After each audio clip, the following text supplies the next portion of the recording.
Welcome into a very, very special edition of the Herb and Raj podcast. First off, anytime we have Big Mike with us, that's always very special. But Herb here Of with you, course. Raj here with you, and Raj has decided to wear a Roll Tide Alabama hat. But Yes. make no Yes. mistake, this edition today is a Miami Dolphins roundtable. Yes. Uh, just to go over because both of these guys are Dolphins fans. But let's cover that real quick. Raj, why don't you give everybody a quick background? What made you a Dolphins fan? So Herb and I were, well, first of all, thank you for having me on your esteemed show, Herb. Herb and I were, Are you thanking me for having you on the Herb and Raj show? yeah. Because that's okay. So a little background. Herb and I, our dad was retired military, retired Army. So at one point, about between 1987 and 1990, we were stationed in Cocoa Beach, Florida, which is like on the East Coast, about an hour, a little over an hour from Orlando. Anyway, this was back in the 80s. There were no Jacksonville Jaguars. The Tampa Bay Buccaneers had those ugly, throw-up orange uniforms, like Vinny Testaverde back in those days. And I just happened to like Dan Marino. So I stuck with Dan Marino since then, since 80, probably late 87, 88, somewhere around then. Stuck with Marino since then. Went through the good times and the bad. Never really made it to a Super Bowl while I was a fan. I think he went to Super Bowl his sophomore year. Right. Sophomore year. Gotcha. Yeah, second year in the league. Anyway, I stuck with the Dolphins ever since, and I've always had hope that one day we will win a Super Bowl, and I still have hope. And it's maybe that brings us to the discussion today to see if maybe that hope is going to start to turn for the better and not the worse. But we'll see based on what What we get say into. and what also what you add in, because I want to hear your opinion as well. So Okay. we'll And Mike, you took a little bit different route to becoming a Dolphins fan. Yeah, I didn't realize we were going to talk about this, but yeah, we'll get into it. So full disclosure, I've been a football fan and an NFL and college fan all my life, but I never had a team. I live in Birmingham. There is no professional team. I'm not real big on Atlanta sports, as most people that follow me on Twitter know that I don't like Atlanta stuff a whole lot. There was no Titans growing up.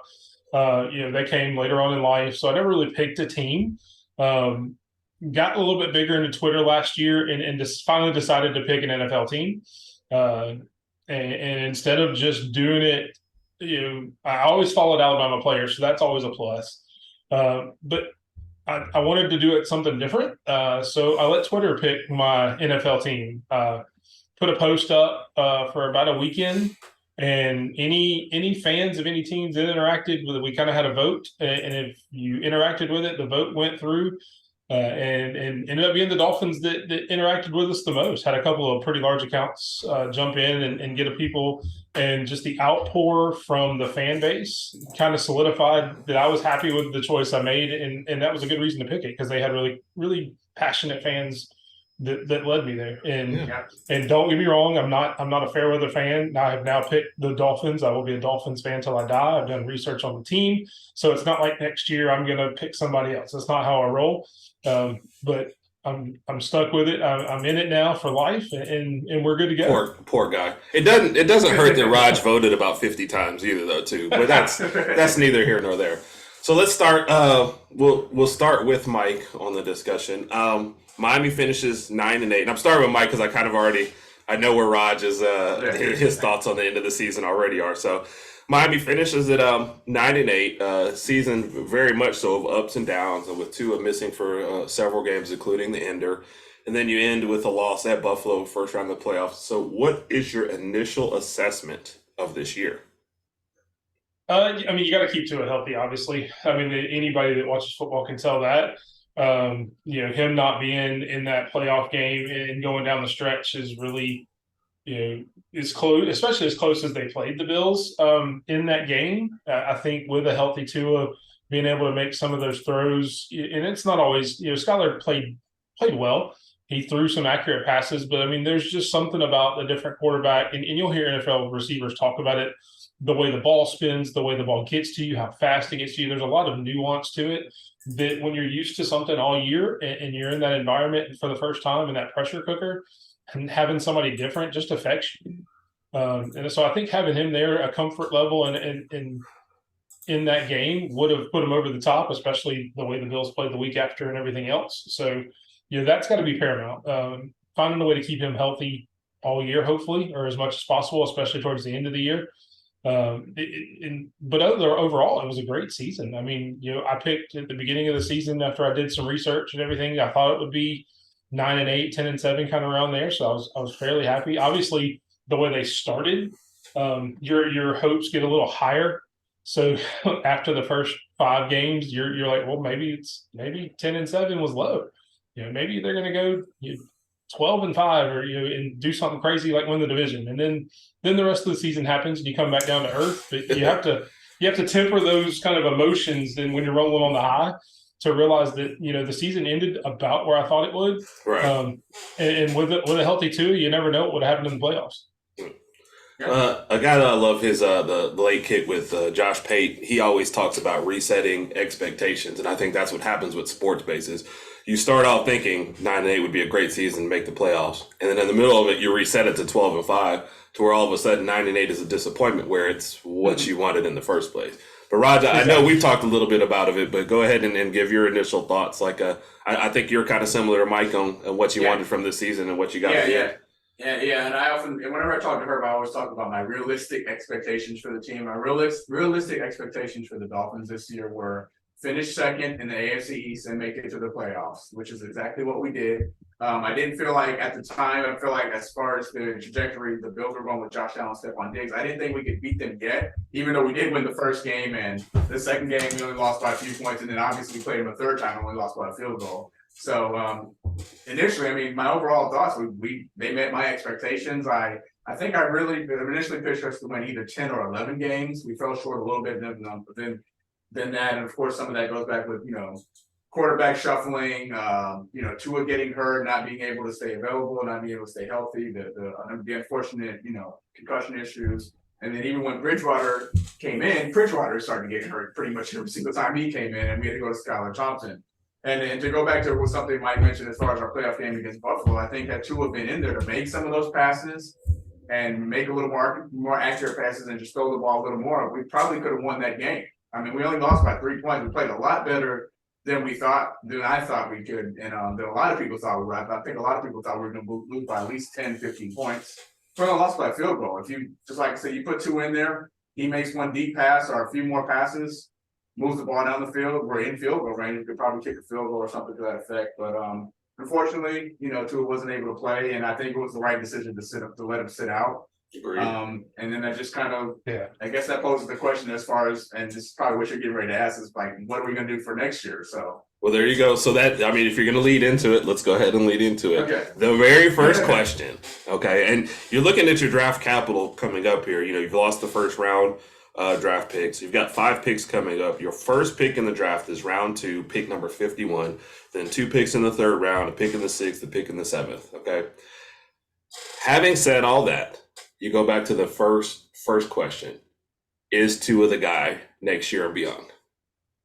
And we'll start with you, Raj. Yes, right. We'll start with you. Mike's going to weigh in, but we'll start with you. All right, before you guys react, I want you guys to listen to my answer. Oh my gosh. Right, okay. Is this a parental disclaimer at the bottom of your answer? I want Tua to be that guy. And another obvious reason, him going to Bama and us being Bama fans, I want him to succeed in Miami. But to answer your question, I don't think he's that guy simply because of the health reasons. I just think, like we all know, the biggest ability in sports is availability. His availability is going to be questioned because he has gotten hurt over the past 3 years. And I don't know what's going to happen next year. I don't know if we're going to be able to bolster up our offensive line by next year with these picks. So I honestly don't know what we're going to do to kind of help Tua out. I think that would be the smart direction to move. But I wouldn't mind seeing somebody else in at starting quarterback. I know there's a couple names out there floating around right there. And again, floating around because we don't know what these people are going to do. There's Tom Brady out there. His question is, he going to retire? So Raj, to be specific though, so because you don't have the draft capital, you're saying go after a vet for next year is what would be your move. Go after a vet because by the time we said 2nd round pick 51, I don't know what quarterback's going to be available. I know obviously Bryce Young, CJ Stroud are going to be gone. I don't know where Will Levis from Kentucky is. Levis is going in the first round, most likely. And then I think Anthony Richardson. Yeah, and if you pick Richardson, he's not your guy for next year. No, you're gonna have to build. And then, like I said, with us having Waddle and Tyreek Hill, we're built to win now, and we don't have time to sit here and build up with another quarterback and just let this kind of guy just sit there for a few years, then put him in. We need somebody that we know can play now in this league and win now. Right. Yeah. Mike, quickly, what your assessment of Tua? Is he your guy? So to me, he can be. Again, it goes back to what Rod said. It's about health. Obviously, from everything I've read and seen, he has decided he's coming back. I know I saw something where his parents reported that he's coming back. And I know he's very close with his parents always. So I would imagine that information probably came from him as well. But he just didn't want to announce it himself. So they kind of let that go. With the draft capital, that mid-second round is where you can normally get some really good offensive linemen, kind of on the back end of that.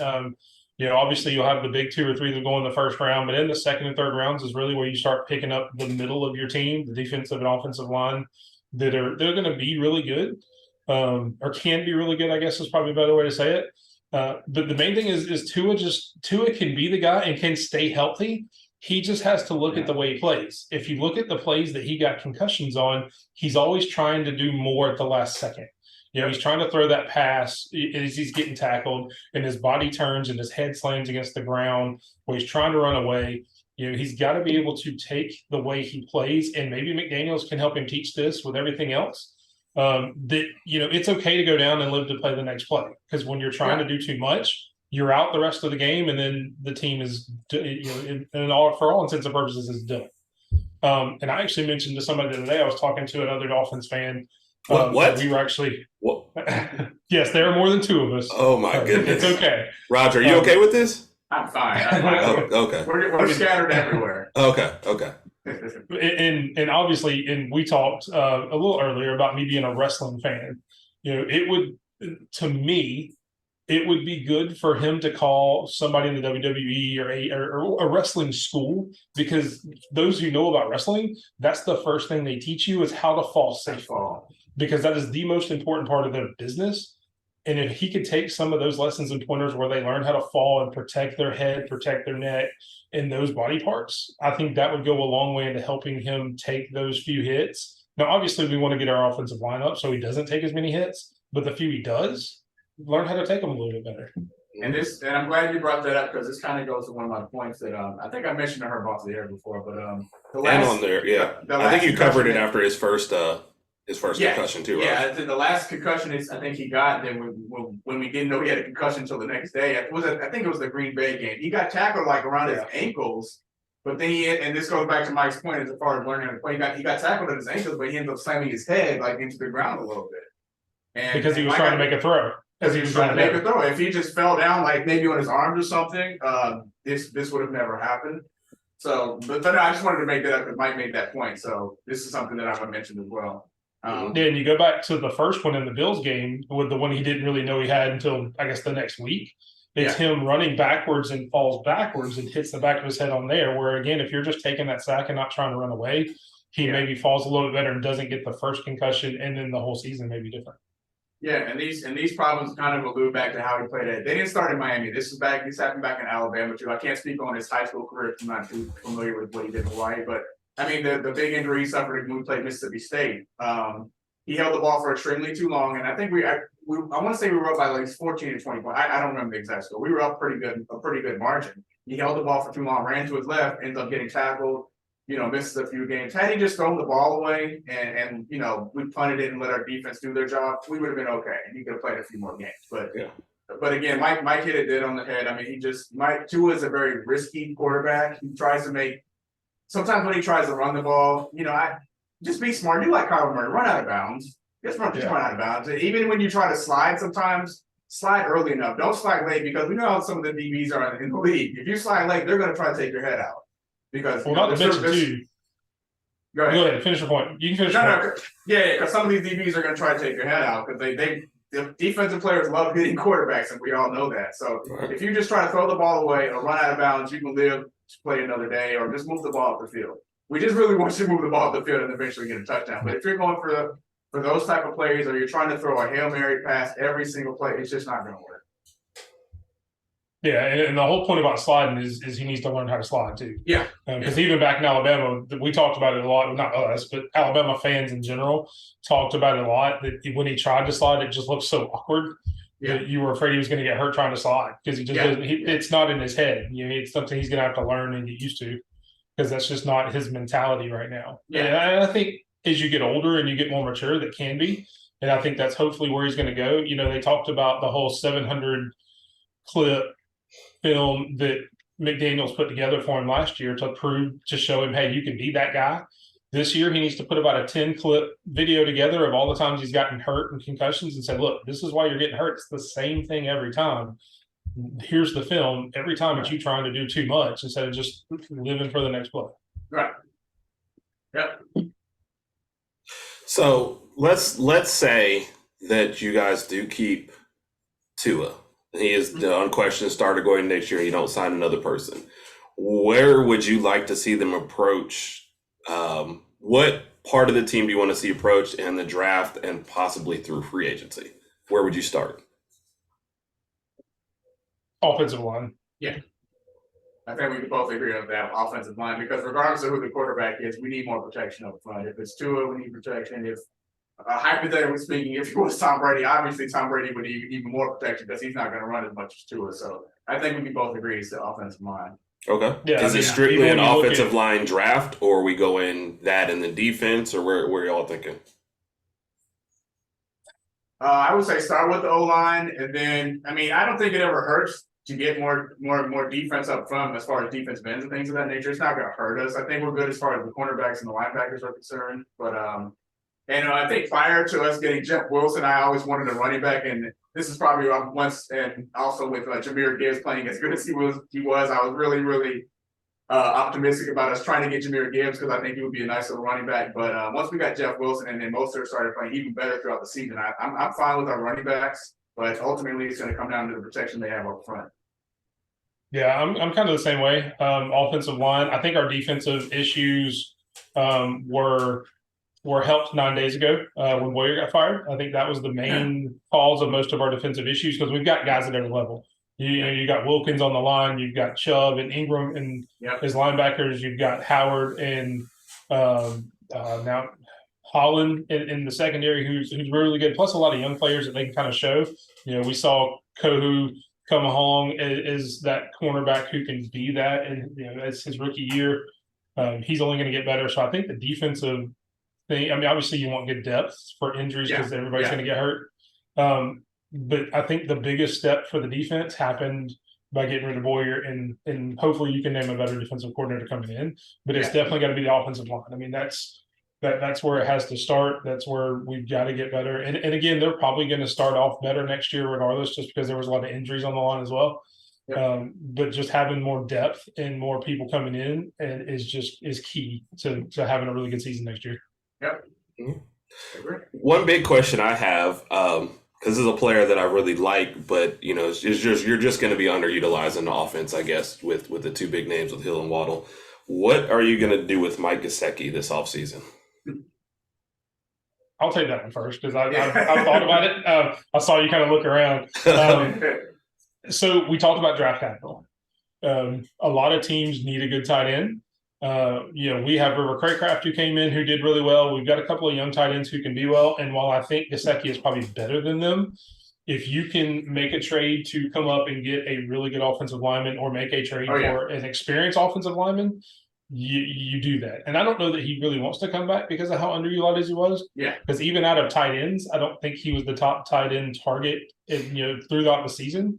I think Craycraft ended up having more touchdowns, even though he started on the practice squad, if I'm not mistaken. I know McDaniels is kind of enamored with him, and that's one of his guys that has come from San Francisco as well. And we all know he loves to bring guys in from San Francisco. So I think you use him for any kind of capital to bolster your offensive line if you can. Right, because he is a free agent, though. He only signed a 1 year. Yeah, that's only signed a 1 year this last year. So it's like, are we talking? I don't even know. Like NFL doesn't really do sign and trades, like the NBA does. Not so a lot. it's. And it doesn't seem like devoting a whole lot of money to him. I think on any other team he'd be worth the money. Yeah. You know, because it was only 10 million, and I'm listening to only 10 million this last Only year. 10 million. But I guess as an outsider's view, it just doesn't seem like it makes sense. But you know, that's why I'm asking you guys the tough questions instead. Well, Yeah, yeah. I mean- Go ahead. Oh, sorry about that. I mean, regardless of who our tight end is, I mean, they're with us having, like Herb already said this, with us having Tyreek and Jalen Waddle on the team, the tight end's not going to get as many touches regardless of who we are. I do like Gesicki. I think he's a good tight end, and I love seeing his version of the gritty from time to time, even though it's from time to time, though, right? it's laughable. It's not even close to what Justin Jefferson could do as far as gritty, but I think he's a great tight end. I think he's got great hand, but he's just not going to get many more targets that he's going to get that he did last year or the previous year because of who we have on those corners as far as Waddle and Tyreek Hill. So if he wants to go, you know, he can go, and we'll figure it out without him. All right, sounds good. All right, so we'll get to our last two questions. First off, who was your team MVP this year? I think it's an obvious choice of Tyreek, but I'm trying to think. Let me see. Mike is smiling like, Mike, you already have one, or are you mulling it? No, Mike's smiling because he's in the same situation. And then do you kind of like want to give it to Tua for him coming back and somewhat finishing out the season, or no? That would be more of a comeback player. That'd be more of a comeback player, and also just it'd be hard. It's kind of like in the NFL, like the regular awards. It's hard for me to give MVP to somebody who's missed so many games. Yeah, I got you. I'm with you where my initial instinct is just to say Tyreek. I mean, I think that's going to be a lot of people's. That's why I'm kind of smiling because I'm not. I mean, obviously, if that's the first thing we go to, it should probably be him. Yeah. But I'm going to go a different way and say Christian Wilkins. I mean, he did a lot on the defensive line to help out everybody. And even though the defense wasn't as good as it could have been, if you don't have somebody like him in the middle causing so much havoc, there's no telling how much worse it could have been. Mm-hmm. That's a very, very good pick. I guess I'll stay with Tyreek because he's not his pick, but there's another one outside of Christian Wilkins. Xavier Howard played pretty good. I think he had another Pro Bowl year this year. And not an MVP pick, but somebody who kind of put a smile on my face later on throughout the season was Mostert. Once he started to pick up some good yards on the ground, I really liked the way he played, and I felt better at the running back position as he started to play well too. And of course, we have Jeff Wilson helping. So right. Even if it lost you Gibbs, you're okay with him stepping up. Like I said, I don't think we're gonna go for Gibbs. But I think isn't Gibbs a first? Is he projected to be first round or late first round? So he has first round talent and like a second round position. So that's where he is. He's the kind of like with Najee Harris. It was a perfect fit to Pittsburgh. Right. But if a guy like Gibbs, and I think he's clearly behind Bijan Robinson as well. But teams aren't going to reach for him. You don't expect him in like the first 15, 20 picks for real. So if he gets picked early second round, I think that's still good of him, but it's mostly a positional thing. Gotcha. Well, I would have said a player that you want to step up more, but I'm going to guess that's going to be Tua. So how about this one for your next to last question? Favorite game of the year? Dolphins version. For me, it was the first Buffalo. Don't pick the first Buffalo. That was an awful game. I don't care. It was such an awful. And here I'm sitting there, I'm like, they're going to pick the first Buffalo game. It wasn't about the game. It was the way that it was how it changed the momentum and the energy of the Dolphins fan base after winning that game. And all of us thinking like, hey, we're the number one team in the league. We just beat the number one team in the league. We have a lot of hope, a lot of momentum. We're going to do really, really great this season. So I'm going to go. Didn't you have like less than 200 yards of total offense in that game? I said, I don't care about that. You can have less than 50 yards. If you win the game, you win the game. This isn't college where they're going to. They had twice as many first downs as y'all did. You were 3 for 8 on third.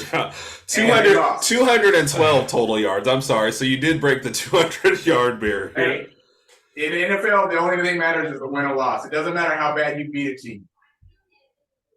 So, okay. 41 yards rushing, by the way, but that's fine. Go ahead. So I'd be lying if I didn't say that was probably my favorite game too, but I'll go a different direction since you picked that one. All right. And for me, we talked about, kind of my journey to being a Dolphins fan. So really my favorite game was the first one. It was really the first game as a fan. It brought a lot of excitement to me to see them come out and play really well. win the game, be explosive with the new offense that they had, because I talked a little trash after I did a little research. I really liked Mike McDaniel as a coach, especially offensively, and I knew what Tyreek and Waddle could do as receivers. So really that first game, just kind of seeing everything that I had talked about and researched and looked at kind of come to life as my first game as a fan. So I'll say that was probably my favorite one since you've already picked the Bills game. To make Herb happier, my second game would probably be our second game when we came back against Baltimore and beat them like 40. See, that was a fun game. That was a fun game. It was a fun game. And was that a game that you helped me?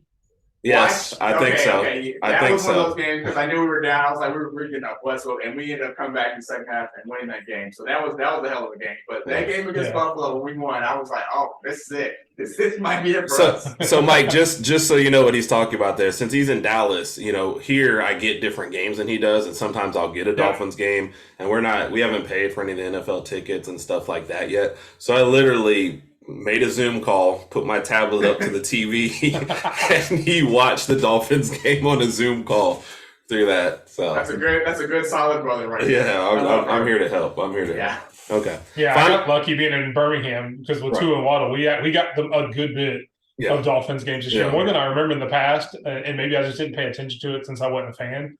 But we got a lot of Dolphins games in Birmingham, so I got pretty lucky. All right, final grade for the team this year. It's funny you ask that because it's grades I want to give them, but then it's like, Mike, I'll let you go first. Okay. No, I'm good with that. I would say B. Again, they were right there at my expectation as far as this season. So I definitely wouldn't go anywhere below a C because that's obviously average. Yeah. But knowing that a lot of the young players stepped up, we got some players for the future. Jeff Wilson's going to be really huge because I always liked him in San Francisco.